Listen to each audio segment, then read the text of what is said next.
this game for the Cowboys? It's not crucial. They got a 3-game lead. They got a 3.5, 4-game lead in the loss column. This is not a crucial game. They're in the NFC East. They're in the worst division in all of football. And they happen to be the best team. That's not saying much. That's not saying much. But that's what we are where we are. They got the Giants, they got the Washington football team, they got the Eagles. Skip Bayless, I'm not gonna let you try to sell this. I'm not gonna let you try to build this. Oh, this is a must win. And if they beat the Falcons, they're on their way. They right back on track. You're playing a 4-4 football team. That their best win thus far, they did beat an outstanding Saints team. I believe the Saints is really good, especially defensively. But you did beat Trevor. Oh, did you know Matty Ice did something that old Goat couldn't do? He beat Trevor Simeon.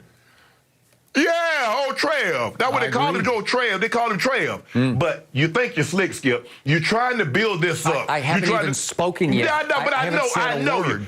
You've been building it. You've been building this for a whole week, since Monday, Tuesday, Wednesday. Yeah, the Falcons. Because you've been building it down all week, right? No, but what I'm doing is saying, okay, if they lose this game, they're still going to have a 2-game lead.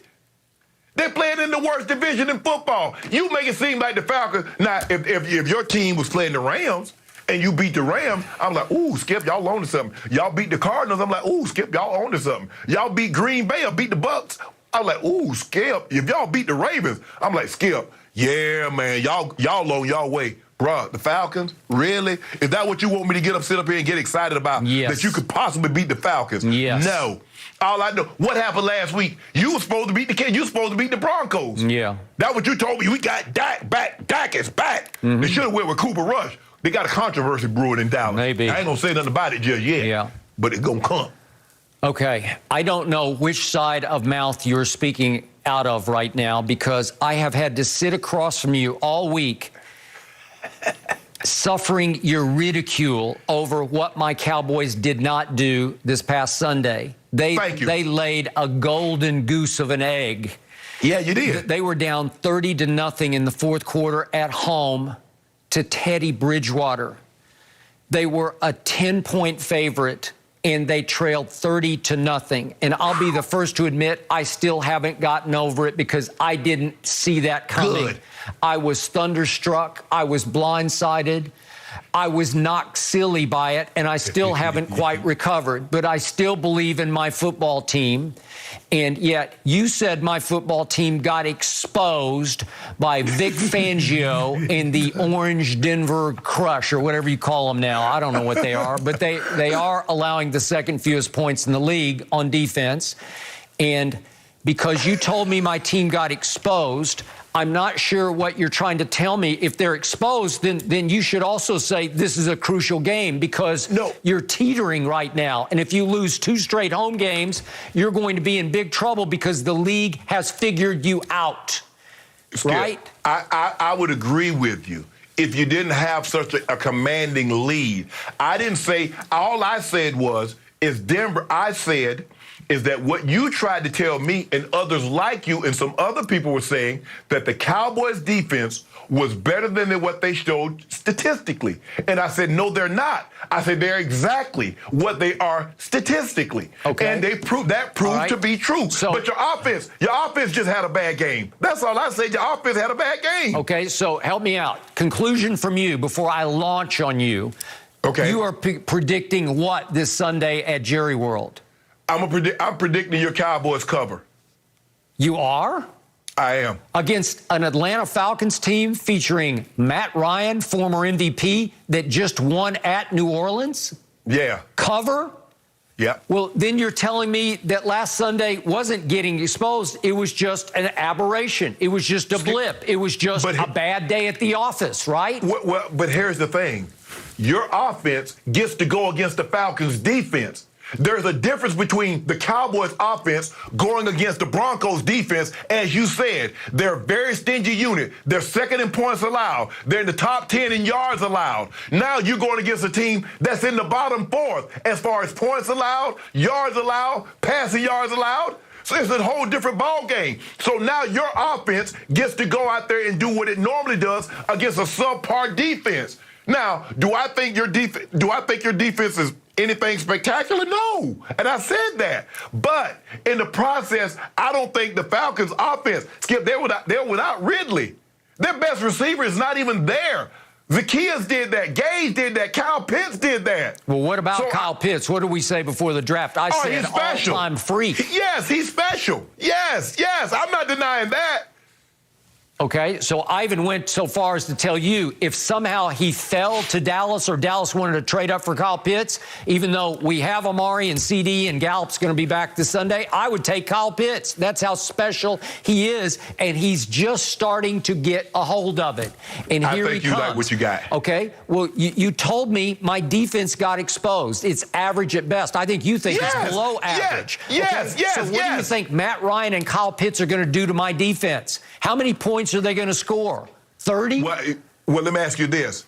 Is your offense, how poorly is your offense going to play? Because if your offense is going to play like they played last week, well, yeah, Atlanta can go in there and beat you because you had the perfect storm, Skip. You have a defense that's average to slightly below average, and your offense, which has been exceptional up until that point, all of a sudden was going 3 and out, and they can never get on. So what did you do? You kept putting the worst unit of your team on the field. Well, if you keep doing that, you're asking for trouble. What you guys normally do, what, Skip? You run the football. You possess the ball, you possess time of possession, so now you minimize the weak link of your team, which is your defense being out there to play. Well, the Broncos kept them out there for 41 minutes. Well, if you keep the weakest part of your team on the field for 41 minutes, what do you think is going to happen? What happened? 30-0 at one point in time. Okay. I believe that my quarterback had the worst day he's had as a Dallas Cowboy, but I believe it was a one-off, a one and only. I don't know why. I don't know if it was the rust of being off for 3 weeks without any football. I don't know if he was a little gun-shy on his healing calf muscle. I don't know, but what he just had a bad day. He just woke up on the wrong side of the bed for whatever reason, and he got off cold, and he stayed cold until the end of the game when I was happy that Mike McCarthy left him in just to get a little bit of rhythm back, a little bit of confidence, because he had hit bottom in this game. But I believe he's going to...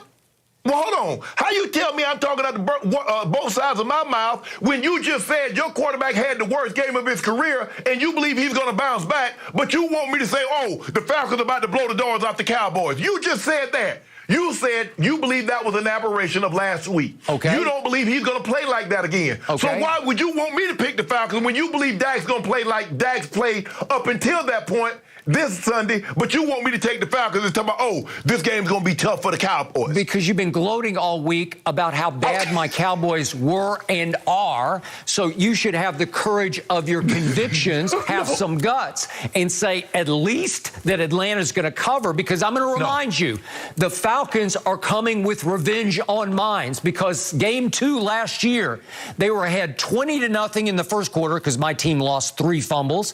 They were ahead 29-10 at halftime. They were ahead 39-24 with 4 minutes left in the game, and they blew it. And because of a watermelon onside kick at the end of the game and then a late pass to CeeDee Lamb, my stud rookie, they lost 40-39. You don't think they're spoiling to get even with the Cowboys and maybe to get even with the new Cowboys defensive coordinator who used to be their head coach, right? Yes, Skip, I get that, but here's the thing. You said you don't believe Dak and this offense is going to play this week like they played last week. I do not. I did not say the Cowboys' offense was overrated. I said I believe their defense is average to below average. And when your offense plays like it did last week, it puts the worst unit of your team on the field for an extended period of time. So the thing is that what they were doing, Skip, they was possessing the football, the Cowboys, and now when the defense get on the field, they're fresh. Okay. I'm going to tell you, I'm going to explain to you, I'm going to convince you why this game is the turning point of the season for my team. It is crucial in the grand scheme of things because I thought this team could go 12-5, and then I upped it to 13-4. I thought this team going into the Denver game was a serious contender to win the NFC, to get to the Super Bowl. Man, and stop. I still trust my team, but I certainly don't trust it as much as I did a week ago today when I made my prediction about the Denver Broncos game, because they let me down. They shocked me. They did something I didn't think they were capable of. They folded right before my very eyes, and they were not competitive all day long against a team they were favored to beat by 10 points. So my point to you is you have back-to-back must-win home games, because they're gimme home games if we're talking about contender. Or are we talking about just pretender? Because if you're talking about the lead they have in the NFC least, baloney. I don't want to hear it anymore, because it's a garbage division that they can back into winning. Thank you.